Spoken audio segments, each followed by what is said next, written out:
Mga pinagloy handa na, pati kasayahan.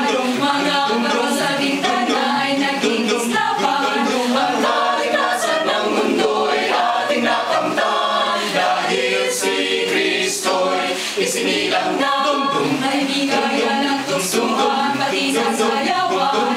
Pagkain ay umaambaw habang may awitan. Wala sa bagay ang tunay na diwa ng Pasko, kundi sa pusong taglay ng tao. Maligayang Pasko sa inyong lahat. Tayo'y magsaya.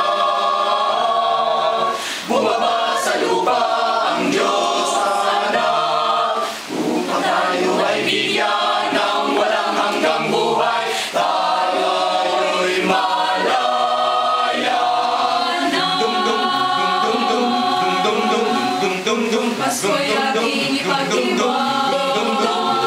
Magkasundong magmahalan.